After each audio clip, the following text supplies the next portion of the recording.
감사합니다. 오늘 본문의 말씀은 예수님께서 광야에 끌려가서 시험을 받으시는 이 장면입니다. 이 사건은 그런데 예수님께만 있는 특별한 사건이 아닙니다. 믿음의 모든 백성들에게 있는 또 있을 수 있는 시험의 사건을 보여주는 것이죠. 우리에게도 이러한 시험이 같이 있겠다라고 하는 것입니다. 그 시험을 통해서 하나님은 우리의 신앙이 또 우리의 믿음이 어디에 있는지를 되돌아보게 하십니다. 예수님이 받으셨던 이 시험의 자리 광야인데요. 이 광야는 어떤 곳입니까? 메마른 자리, 의지할 것이 아무것도 없는, 의지할 모든 것이 끊어진 자리, 그것이 바로 광야입니다. 시험은 바로 그곳에서 당하시고 계십니다. 내가 이 광야 가운데 있을 때 진짜 내가 의지하는 것이 무엇인지, 내가 믿는 것이 무엇인지, 내 신앙이 어디에 있는지, 진짜 내가 의지하고 있는 것, 내 중심에 무엇이 있는지 드러나는 때가 바로 광야의 자리. 우리가 어려움과 곤란을 겪을 때 하나님은 우리의 중심이 무엇인지를 그래서 점검하고 확인하고 드러내시는 곳입니다. 우리도 날마다 어느 때는 이러한 광야를 보내게 되죠. 여러 가지 이유들로 고난을 당하기도 하고, 먹을 것의 문제, 또 우리의 일터의 문제, 생존의 문제, 또 자녀들의 문제, 사업의 문제, 여러 가지 이유들로 우리는 이러한 광야를 내몰리게 되는 순간이 있습니다. 그때 하나님은 이 시험의 본질이 무엇인지를 말해주고 있습니다. 너는 과연 누구를 섬길 것이냐? 너는 과연 누구를 섬기고 있느냐라고 하는 것을 알게 하십니다. 그러므로 이 광야의 이 시험은 그냥 단순한 환경이나 사람 내지는 형편, 결핍의 문제를 넘어서서 본질적으로 내가 정말 누구를 섬기고 따라가고 있는지, 이 삶의 중심의 가치, 내가 누구를 정말 예배하는 대상으로 여기고 있는지를 드러내게 됩니다. 그렇다면 이러한 우리 중심이 드러나는 이 자리, 광야의 시험 가운데 우리는 어떻게 그 시험을 이길 수 있겠습니까? 첫째는 우리가 날마다 우리 삶을 살아갈 때 필요를 따라가는 것보다 먼저 하나님을 섬기는 삶, 그 삶의 우선순위를 통해서 우리는 시험을 이길 수 있는 줄 믿습니다.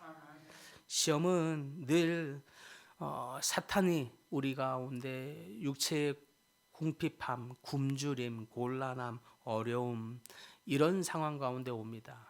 그런데 그런 상황 가운데 우리가 필요를 따라가면 가장 큰 필요는 무엇입니까? 내가 굶주렸을 때 먹어야 하는 것이고, 내가 곤란한 상황에 처했을 때 그 문제를 해결하는 것이 우선이 되어야 할 것입니다.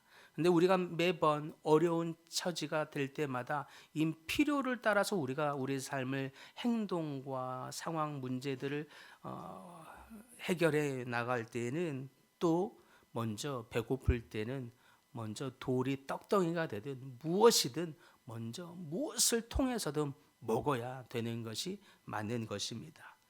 그런 절박한 상황 가운데 주님이 말씀하십니다.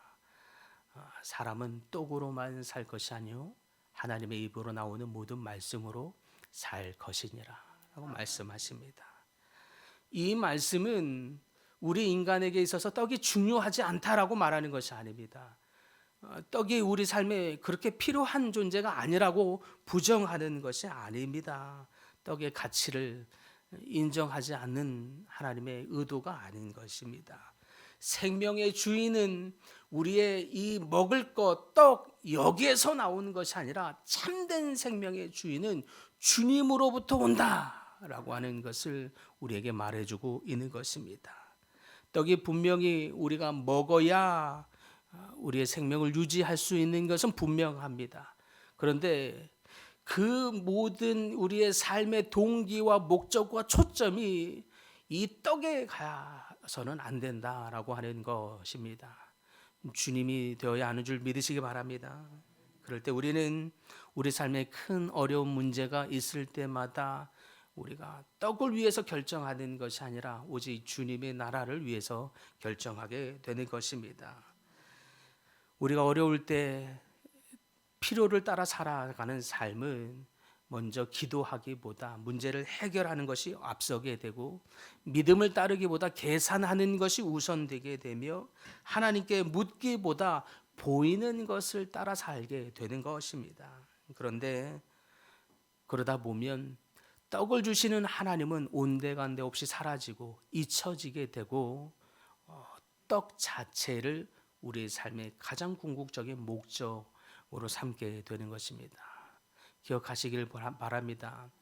떡이 우리 삶의 목적이 아니라 떡을 주시는 주님이 계시다는 것을 잊지 않는 여러분들 되기를 소망합니다. 그러므로 생명의 주인은 떡이 아니라 그 떡을 주시는 주님이신 것입니다. 그러므로 우리가 지금 기도하고 믿는 것은 떡을 얻기 위한 기술 방안이 아닌 것입니다. 떡을 주시는 주님, 그 주인 되시는 하나님을 섬기는 것, 이것이 우리가 믿는 이유이요 기도하는 이유인 것입니다. 그러므로 때로는 하나님이 우리에게 잠시 떡을 부족하게 하실 때가 있습니다. 우리가 필요한 것이 부족해질 때가 있습니다. 그래서 그때에 주님이 우리의 마음을 테스트하기를, 그럼에도 불구하고 너희는 떡을 주시는 그 하나님을 신뢰하느냐, 떡을 주시는 하나님께 그 이 모든 생명의 주권이 있음을 너희가 믿느냐, 그럼에도 불구하고 너희가 하나님을 예배하느냐. 이것을 하나님이 우리의 마음의 중심을 보시기 위해서 때로는 떡에 이 필요한 이 떡을 잠시 부족하게 우리 삶을 만들 때가 있는 것입니다. 그때에도 떡의 없음으로 인하여 낙담하고 불평하고 원망하는 자로 있지 아니하고 떡을 주시는 주님을 기억하는, 그래서 그 주님을 예배하는 여러분들 다 되기를 간절히 축복합니다. 두 번째, 우리는 어떻게 이 시험을 이길 수 있습니까? 하나님은 말씀하기를 사람들에게 인정하는 인정보다 하나님을 섬겨야 한다라고 말합니다. 사탄은 예수님을 두 번째 성전 꼭대기로 데리고 가서 뛰어내리라 라고 유혹했습니다. 그러면 하나님이 너가 사랑하고 네가 하나님으로부터 사랑받는 자이면 분명히 하나님의 천사들을 동원해서라도 너를 머리털 하나도 다치지 않게 할 것이니 성전떡 꼭대기에서 뛰어내려 버리는 것이 오히려 너로 하여금 분명히 하나님이 너를 얼마나 사랑하는지 너도 확인할 수 있지 않겠느냐, 얼마나 좋은 일이냐 라고, 그의 말이 얼마나 논리적이고 설득적인지 모르겠습니다. 그럴듯해 보입니다. 그러나 우리가 얼마나 하나님께로부터 사랑받느냐, 내가 얼마나 하나님부터 보호받느냐, 하나님이 내 삶을 얼마나 인도하시고 신실하게 축복해 주시느냐가 우리의 삶의 목적이 아니라, 그럼에도 불구하고 하나님을 섬기는 것, 하나님 내 삶의 외양간에 소가 없고 포도나무에 열매가 없고 감나무에 어떤 소출이 없을지라도 주님을 찬양하는 것, 주님을 섬기는 것, 이것이 우리 삶의 목적이 되는 것을 하나님이 보시고 싶어 하시는 것입니다. 그런데 사단은 그것을 교묘히 바꿔서 하나님의 목적이 아닌 내 삶의 목적, 내가 정말 하나님께 인정받고 있는 건지, 내가 정말 하나님이 내 삶을 보호해 주고 있기는 한 건지, 하나님이 정말 내 삶을 책임져 주고 계시는 건지, 하나님이 내 삶을 정말 직접적으로 내 관심 있게 봐주고 있는 건지, 그렇지 않으면 하나님 없네, 뭐 하나님을 섬기는 하등의 이유가 없는 거 아닌가, 하나님도 계시는 게 아니구나, 다 똑같구나, 신들이 이렇게 평가절하해 버리는 일들을 벌이는 거죠. 무엇 때문에요? 나에게 도움이 있는지 없는지, 주님이 나를 보살펴 주는지 아는지, 주님이 나를 인정해 주는지 아닌지, 오히려 우선순위가 바뀌어져 버리는 일들이 벌어지고 있는 것입니다. 오직 그런 가운데 우리의 삶의 목적을 위해서 주님이 계신 분이 아니라 하나님의 뜻과 목적에 우리가 있는 존재임을 기억하는 여러분들 다 되기를 소망합니다. 하나님은 내 필요와 나의 인정과 나의 보호, 나를 지켜주기 위해서 있는 분이 아니라 하나님을 예배하는 자로 우리를 세우신 것을 기억하는 여러분들 다 되기를 소망합니다.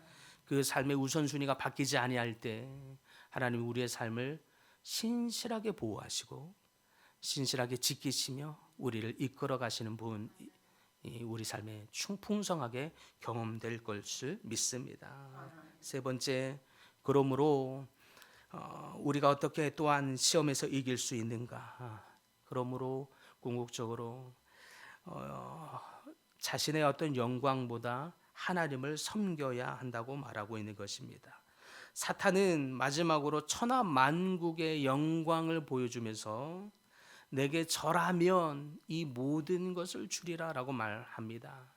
즉 나에게 사탄은 노골적으로 유혹하기를 이 모든 영광, 이 모든 복된 일 그거 하나님이 주는 게 아니라 나에게 주는 내가 줄 수 있는 거야. 너가 이 일에 합리화하고 그냥 조금 수그리고 그냥 조금 타협하기만 하면 이거 너의 삶의 필요들, 너 삶의 모든 영광들 내가 가지고 있는 거야. 내가 너에게 줄 수 있어. 실제로 내 삶의 이 생명줄이 내 삶의 내가 다니고 있는 직장 오너에게 달려 있는 것 같고 선임에게 달려 있는 것 같고 내 윗사람에게 달려 있는 것 같은 거죠. 그들이 나를 어떻게 평가하고 하는지에 따라서 내가 이 직장을 계속 다닐 수 있느냐 없느냐가 결정되고 있는 것이 사실처럼 보이기 때문에 그렇습니다. 때로는 실제로 많은 사람들이 그러한 것들로 밑에 있는 직원들을 조종하기도 하죠. 세상은 그렇게 움직이는 것처럼 보입니다. 그래서 그들에게 조금 엎드려야 하고 그들에게 조금 그들의 요구를 들어줘야 하고 그러기 위해서는 조금 타협도 할 수 있어야 하는 것이 세상을 살아가는 지혜로운 일이라고 여겨지기도 합니다. 그러면 내가 얻을 수 있는 영광도 이 천하 만물의 부유함도 복이 영화도 그러므로 얻게 되고 내가 가질 수 있고 누릴 수 있는 거야. 내가 어느 정도 그렇게 한 다음에 내가 조금 안전하게 내 삶이 좀 내 가정이 내 형편이 또 자녀들을 그래야 키울 수 있고 가정을 이끌어갈 수 있지 않겠어라고 하는 굉장히 합리적인 말들로 늘 사단은 우리 삶의 속삭입니다. 그때 이런 실질적인 이 삶의 원리가 그들에 의해서 움직여지는 것 같을지라도 이 땅을 만드신 분이 하나님이신 것을 기억하시길 바랍니다. 어느 영역에서는 하나님이 많은 권한을 그들에게 부여한 것이 사실이지만 이 모든 땅을 움직이시는 분, 그것이 주님의 주권의 손에 달려 있는 것을 또한 잊지 않는 여러분들 다 되기를 소망합니다. 그런 속에서 우리가 하나님께로부터 부여받은 작은 권한으로 말미암아 우리의 생명줄을 쥐어 있는 것처럼 쥐고 흔드는 이런 세상의 유혹으로부터 우리가 이길 수 있는 유일한 길은 사탄아 물러갈지어다. 우리의 생명을 쥐어서 우리를 움직이고 그래서 하나님을 경배하는 것이 아니라 이 세상을 다스리는 주권자를 경배하게 하는 너의 어둠의 영들아 떠나갈지어다 라고 사탄을 대적하는 것이 우리가 이 많은 실질적인 우리의 생명줄을 쥐고 있는 것 같은 작은 권한자들로부터 이기는 방법이라고 주님은 우리에게 가르치고 있는 것입니다. 사랑하는 성도 여러분, 이 모든 것이 그러므로 귀결되기를 우리는 과연 우리 삶의 이러한 여러 가지 유혹과 시험으로부터 누구를 섬기고 있는지를 하나님이 다시 한번 드러내십니다. 사랑하는 성도 여러분, 우리 삶에도 정말 아닌 것 같지만 여러 가지의 모양으로 옷을 입고 우리에게 다가와서 우리를 끊임없이 유혹합니다. 정말 유혹이 들끓는 시대이지요. 그 가운데 오직 하나님을 경배함으로 하나님 여러분의 삶의 중심이 됨으로 말미암아 이 시험에서 능히 이기는 여러분들 다 되기를 소망합니다. 시험에서 능히 이김으로 말미암아 세상에서 줄 수 없는 평안, 세상에서 줄 수 없는 하나님의 놀라운 축복이 여러분의 삶에 가득하게 되기를 간절히 축복합니다. 주님, 우리 삶에 예수님께서 광야에 굶주리 심길 때에 당했던 시험처럼 우리 삶에도 얼마나 많은 유혹이 있습니까? 그 유혹 속에서 우리가 주님 어찌 이기며 승리하는 믿음의 삶을 살 수 있겠는지 주님 오늘 말씀을 통해서 다시 한번 그 비결을, 그 승리의 길을 일러 주시니 감사를 드립니다. 하나님, 우리가 이 시험 가운데, 예수님이 당하셨던 시험 가운데 우리를 또한 되돌아보듯이 우리는 때로는 우리 육체의 배고픔으로 말미암아 이 먹을 떡을 위해서 살아가고 있었던 적은 없습니까? 떡을 주시는 주님을 잊어버리고 당장에 우리 배고픔, 굶주림을 해결하기 위한 떡을 위해서 살아가는 우리 삶의 모습들 있었다면 돌이켜 떡을 지으시고 만드시고 주시는 하나님의 존재를 기억하는 우리 모두가 되게 하시고, 그래서 그 떡을 움켜쥐고 줄 수 있는 사람처럼 보여지는 이 땅의 작은 권한자들에게 엎드리는 인생이 아니라 오직 떡의 주인이 되시고 만물의 주인이 되시는 하나님을 경배하고 예배하는 그런 우리의 백성들 다 되도록 축복하여 주시옵소서. 날마다 주님이 우리 삶의 우선순위가 되게 하여 주시옵시고, 날마다 삶에 우리가 우리의 필요와 목적을 채워가는 삶을 살아가는 것이 아니라 오직 하나님을 기쁘게 하며 하나님을 예배하는 삶으로 말미암은 신령한 은혜를 누리는 하나님의 백성들 다 되도록 축복하여 주시옵소서. 주님, 특별히 이 시대의 청년들과 청년부를 위해서 기도합니다. 곤란한 세상 가운데서도 그들의 마음과 생각이 더욱 하나님께 깊이 뿌리내리는 우리 청년들과 청소년부 우리 지체들이 다 되게 하여 주시옵시고, 그래서 눈에 보이는 성공을 위해서 살아가는 인생이 아니라 하나님의 뜻, 하나님의 중심이 되어서 살아가는 인생들 되게 하여 주옵소서. 이를 위하여 학업과 진로와 미래의 준비들 하는 이 모든 일들 앞에서 하나님의 도우심과 하나님의 인도하심을 경험하며 살아가게 하시고, 두려움보다 믿음으로 승리하는 그들의 인생 다 되도록 축복하여 주시옵소서. 특별히 이 땅 안에 있는 수많은 유혹들, 비교들, 낙심의 싸움들 속에서도 거룩함을 잃지 않는 하나님의 거룩한 세대들로 세워 주시옵소서. 예배 가운데 살아계신 주님을 날마다 경험하게 하시고, 말씀 가운데 우리의 자신의 각자의 삶의 소명을 발견하는 우리 지체들로 세워지게 하여 주옵소서. 하나님, 특별히 공동체 안에서 더욱 서로를 이해하게 하시고 더욱 서로를 품는 하나님의 사랑을 경험하게 하시며 그 안에서 아름다운 하나님의 공동체로 세워가도록 주님 축복하여 주시옵소서. 입의 불평이 아니라 하나님의 이 보이지 않는 일 안에서도 믿음으로 하나님의 날마다의 공급하심과 일하심으로 감사가 넘치게 하여 주시옵시고, 그렇게 한 사람 한 사람이 예수님의 제자로 세워감으로 통해서 세상 가운데 빛과 소금의 역할을 하는 하나님, 우리 다음 세대의 청년들과 청소년부 다 되도록 축복하여 주옵소서. 여러 가지 질병으로 고통 중에 있는 하나님의 백성들 기억하여 주시옵시며, 삶의 여러 가지 문제들로 기억하는 우리 문제와 신음하는 그 모든 소리를 들으시고 응답하여 주시옵소서. 치유하여 주시옵시고, 날마다 하나님의 이 놀라우신 공급하심과 역사하심과 도우심으로 말미암아 더욱 하나님께 영광 돌리는 저희 모두가 되도록 축복하여 주옵소서. 예수 그리스도의 이름으로 기도드립니다. 아멘. 하늘에 계신 우리 아버지, 아버지의 이름을 거룩하게 하시며 아버지의 나라가 오게 하시며 아버지의 뜻이 하늘에서와 같이 땅에서도 이루어지게 하소서. 오늘 우리에게 일용할 양식을 주시고 우리가 우리에게 잘못한 사람을 용서하여 준 것 같이 우리 죄를 용서하여 주시고 우리를 시험에 빠지지 않게 하시고 악에서 구하소서. 나라와 권능과 영광이 영원히 아버지의 것입니다. 아멘.